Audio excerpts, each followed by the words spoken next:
Have you ever loved something so much that you just want to make it happen every day? Me neither. This is a podcast today. I look like a sort of budding, low-level director right now with the hat on. And it's movie corner, it's movie central. That's kind of our new era. That's our new, I guess I hit the nail on the head with the first word I said, era. There is no synonym that I'm looking for. Era was just the word I was looking for, and I hit it on the nail the first time. Put a day, 300 and I don't know what. And I said I was going to pick a movie every day, like that I actively don't like, go through my letterbox, 1-star movies, tell you them, sort of review, sort of here and there, here, why I hate them so much. And you can use those as recommendations because I say notoriously, it's known amongst myself, have apparently terrible movie taste by the fact that, as I explained yesterday, this is a daily thing, of course, yesterday, among my least favorite, lowest rated movies, and if you didn't hear that one, get ready to recoil. The whole Lord of the Rings trilogy was in there. Empire Strikes Back was in there. Avatar was in there. And that's not to be different. That's not, I just didn't like them. I don't remember a thing about them either. Now, but I've also, I kind of just also have to talk about the sort of the movie news that is also happening around the world because a trailer dropped for Challengers, which is a Luca Guadagnino, hopefully I said that right, film. Zendaya, Mike faced Mark O'Connor, something along the lines of that. That dropped, and I got something to say on that piece. The film, I'm not objectifying anyone in the film. When I said piece, the film. And I just literally gulped. What was the other thing? Oh, this actually kind of interested me. Usually when I see biopic news, new biopic, 9 times out of 10, I think it's going to be paint by numbers. It's going to be kind of mid Bob Marley kind of vibes, Bohemian Rhapsody. Sometimes it'll be really good, but most of the time I don't really care unless I really, really like the actor in it, or somehow really, really like the celebrity, which is even more going to be rare. But the news I dropped, new news just dropped. The new news I dropped from a new biopic, because this comes out of the woodwork every whole week, basically. Because, for example, the Michael Jackson one happened. Coleman Domingo playing the dad. Miles Teller apparently to play like the manager. They just got the nephew to play Michael himself because nepotism. Well, he probably looks like him, similar genetics or whatever. I don't know. I mean, the kids. I'm not gonna get into it. But what I was gonna say is this one actually interested me, which was the Beatles biopic. Cue joke about a famous, quartet who should play them all. I've seen them all on Twitter the last day or two. But basically, what I should explain it before I talk about the jokes about it, is 4 movies. Which, by the way, I don't love the Beatles. Okay. Let me hit a quick little game. How many Beatles songs can you name? Not in a set time frame, just until you're umming too much. I've not even named one immediately. But okay. The second one I wasn't even trying. This is where I would say so don't say it. Just start guessing. Yellow Submarine. That's a weird place to start. I think that's a Beatles song. Here Comes the Sun. Hey Jude. Help.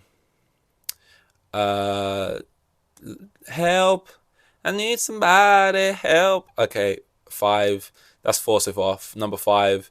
And the days that I remember. I don't know. No, some have changed. That's 5. I should be able to get at least 10 right. They are the biggest group band of all time, right? 6. Oh, there's one I like that I can't even think of right now. This is just the pressure of being on the spot. Because obviously, if you played me more, I'd be like, oh yeah, I know that. But trying to think on the spot, I mean, the meme was like, gun to the back of your head, name 5 Chris Brown songs when people are trying to prove that someone's actually mid or whatever. It's like any artist in the world, apart from the ones I like religiously listen to, which is about 3 artists, right? The biggest people in the world: Kanye West, Drake, Rihanna, Beyonce, whoever it is, go into the back of my head, name five of their songs. I'm dead. I'm a dead man standing, soon to be a dead man lying on the ground because I've got a bullet in my brain. I can't do it. I just did five Beatles songs. I would have lived. Elvis, nope, can't do it. Can't name you one. Michael Jackson. Uh, I was gonna say Earth, Wind and Fire. Is that Michael Jackson? I mean that's not a great size. It Thriller, Billie Jean. Um, the one about the dead rat. Okay, done. There's obviously more. I just can't think right now. Guns to the back of your head. Name five Beyonce songs. To the left. To the also, does Destiny's Child count? Beyonce. Ring on it. What? Oh, that's the same one. Um, I can't name you another Beyonce song. Who? Drake. God's Plan. Um, okay, no, that's actually Drake. God's Plan. These are all going to be the basic ones that no one actually likes, but have the most streams. Um, Hotline Bling. I don't listen to any of these, but I just know these were the ones that were number one. Um, this is. I don't even want to do this anymore, to be honest. I'm just trying my best though. Give me a break. Um, I mean, isn't that insane? Is it? That's. What's that one? It's like is passion fruit. And I'm gonna call it there. This is the point. So why was I talking about this Beatles, naming Beatles songs? Yeah, it's basically I don't know the Beatles that well. I like them enough, but I'd never listened to an album all the way through. I just know the bangers, right? Were they called bangers songs back then? I don't know. But I just like the concept, which finally get into explaining the concept. The tangent thing is crazy. Four separate biopics. Um, for each of the four members, all directed by the same person, but each one is from their perspective in this interwoven. Basically, it's the Beatles cinematic universe. We're gonna have end credit scenes, a bloody Ringo will return type deal. That might be maybe he doesn't. I think he might be one of the ones that's dead actually. So, which is the one who apparently isn't dead. Well, the one who is dead, but apparently faked it and is like speaking in reverse through music, whatever. He will return in the the seek in the after. I don't know. Basically, though, that's basically how they worded it. Interwoven cinematic universe, four films, the Beatles all coming out in 2027 or whatever. I'm like, yeah, that's cool. You get four-part documentaries on like David Beckham for one guy, and they're all like an hour long. Okay, film is going to be longer than an hour, but like it's just like a really long four-part movie series. I feel like for people those big, if the story's there, it warrants it. Sam Mendes. I don't really have favorite directors. I want to have one. I want to have a favorite director, but I just like one-off films from directors here and there, so I just don't really have one. But like, I don't love any of his films, but I know he's competent. He did 1917. He did others that I don't remember, but I did Google it the other day. And I don't know who you would get. I saw like on Twitter, like Twitter's fan casting of like it wasn't actually a fan casting. The tweet was the fan casted Beatles, like who everyone would say, and it was like Paul Mescal. It was like Jacob Elordi, which just the height difference there would just be crazy. It was like, you know, who wouldn't be bad actually? Not because I actually think they'd be good in the role. I can't remember. It was just other people of that ilk who I actually think wouldn't be bad as one of the Beatles. Not because I think he could play a particular one really well. I don't know their personalities or anything about the Beatles, but just because I was looking at all of them and I was like, do any of these look like famous actors? Just going off the looks vibes. And I don't know if the Beatles were short or not, but I thought Daniel Radcliffe kind of looks like that one. I don't know which one it was, but I thought the only one who really looks like a famous person or looks like an actor I can think of here is Daniel Radcliffe. So that's all I got. Um, I don't know who that cast, but to me that sounds cool, and I just like the whole concept. Like that's more exciting to me than anything. I'm just like, why has no one done this before? Um, I feel like I've had this idea before. Yeah, I didn't look. I didn't trademark. I didn't copyright it. Even if I did, it wouldn't have mattered. I was probably saying it into the void. But just like it just seems like it should have been done already. And I feel like the Beatles, they'll all be good. They'll all be, you know, I liked the sound of it. I liked the sound of it. And the other thing I saw outside of the Beatles, very different. Well, not very, well, pretty different. Was the Challenges trailer, which every time I see that trailer, I think, oh god, this movie is gonna get 60% on Rotten Tomatoes maximum. But it's Luca Guadagnino, you know, Call Me by Your Name. And another film I haven't seen. A film I no, sorry, I've seen Call You by My Name. Then there was another film that I haven't seen. I can't remember right now. But then he did Bones and All, and this is like all the trailers has got like I'm the only girl in the world. He's a man. Like it's all got this kind of songs in it.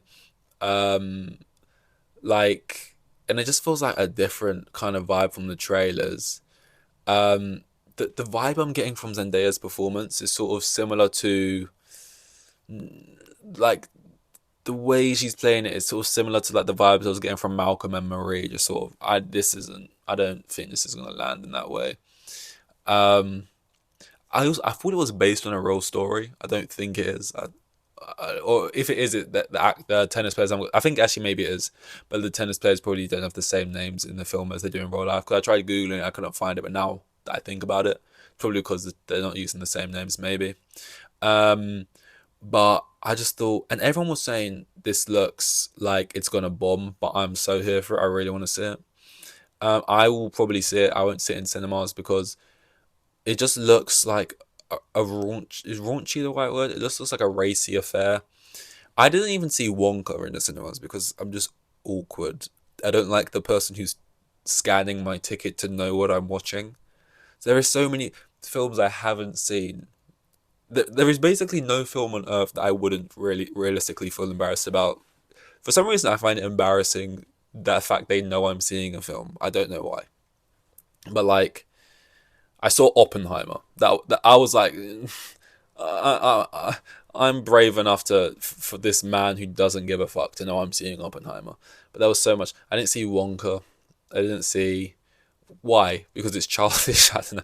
But it's not even just that. It's that when I'm sitting in the screen and I'm watching the film, I know I'm sharing the experience with another four people, and it takes me out of the film kind of. Because if anything cringy happens, if anything like weird happens, it's like it takes me out of it because I know I'm watching it in the presence of other people. I know they're strangers, but look, I didn't say it makes sense.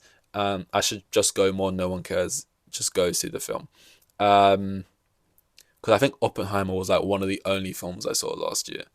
That and probably some Marvel movies, and I probably hated all of them because I've turned into a bit of a Marvel hater. But I mean, I was gonna speak about a film at the end of this as well, but we're already at like 12 minutes, which I know isn't long at all. Most earlier today, I was looking through podcasts just for research purposes, all right, and like I clicked on this random one that I'd never heard of before. I clicked on it, and I saw the episode length 1 hour 29 minutes, and I almost spat on the floor, and I realized, wait, no, that's normal. I just acclimatized, made myself think that 15 minutes is just the average length of a podcast because I've been doing it. And I realized, no, you're just well under. This is just some people's intro. Some people's podcasts who are so big, they get to this minute mark and they're just getting through done reading out the Patreons. It's like, thank you, Jason. Who else? Anyone else? Um, they listen to really successful podcasts who have patrons, and one of the tiers is I'll read your name out at the beginning of the episode, and that they're sitting there, they're reading them out, and you're just in your head, you're trying to count along, like, so all of your patrons are paying about £10 or whatever, and you're still naming names. In my head, I'm trying to go 4, 5, 6, 7, 8, 9, 10, and then times it by 10 per month, and I'm like, oh, that's decent, that's decent. And if you're editing these yourself without a producer or whatever, this guy's raking it in. You haven't got to tell me how many patrons you have. I'm just working it. I'm doing the arithmetic, mathematics, whichever's is that the same? Whatever. Yeah, but what I was gonna say is at the end of this, I still wanted to do like a little movie recommendation slash hate. I hope it makes sense. It doesn't, but at least I hope the concept, at least what I'm going for, makes sense. And I was gonna go, okay, look through the movies, which ones I've really low rated. What sort of mirrors what we've been talking about today. What's another word you could use to describe the Beatles? Four guys. You could call them a fantastic four, couldn't you? Could it? You could exactly. You could. Which one's the thing? No, but my point is a fantastic four. Segway. That's the word I was trying to think of yesterday. Segway. I was going to talk about the Fantastic Four, and not even the newer one. not the one that's coming out now, not even the newer one, which had Michael B. Jordan, because everyone hates that one. I've never liked any of the Fantastic Four films, not even the ones with that. This always happens a lot of the times. People trying to pretend that Amazing Spider-Man was actually decent when really they're just like Andrew Garfield and he's a good actor and that's never going to change. But if you rewatch these films, they're still not good. Fantastic Four, the originals are kind of having a bit of a revival for being actually good, decent films, which I don't know if that's the case. They probably have aged like milk. I can't imagine them being any better than I felt about them at the time. If anything, it's probably worse. Um, but yeah, I just never liked it. Never liked it. As a young child, I reckon the only character I really liked was Human Torch because I feel like he's the one younger people are like, whoa, I like him. He's cool, you know. All the other characters, um, it's like that. It's like they're like real adults. Like to me, watching it, I was like, these guys are boring. Like the adults in a lot of superhero movies, they're not like adults because they're like weirdos and crazy and interesting. You watch Fantastic Four, it's like, oh, Mr. Fantastic is just like a boring dude. The Thing, and I just remember as well watching it as a kid, and like that was probably the first time I watched something and felt sad. To be fair to the film, which was when I almost didn't want to watch like it was a horror film when like the Thing, Ben Grimm or whatever, he's now a thing, and like he calls up his missus and she's like, no, don't contact me again, you're hideous, you're a big orange rock man. All the other people got powers and they look normal. Why do you look like a hideous geode type thing? Um, I remember that evoking emotion as a little child. I don't think I wept, but I probably learnt what weeping could be. Unfortunately, I'm still robotic and yet to do so. When it finally happens, I'm sure it'll be cathartic. Um, I was watching the BAFTAs the other day, and I looked over, and the person who was also in the room um, was weeping at one of the speeches, and I just thought, wow, how nice it must be. Wait, no, this is actually nonsense. I swear to God, I read Josh Brolin's poem the other day and I literally started crying. And it didn't make sense. I was talking about it to make fun of it, and I read his poem out and I literally cried in front of everyone's very eyes. That was weird. But yeah, no, that's everything. I'm just rambling now. I'm not going to actually talk about Fantastic Four properly because I've hit my quota and I got to get up early tomorrow.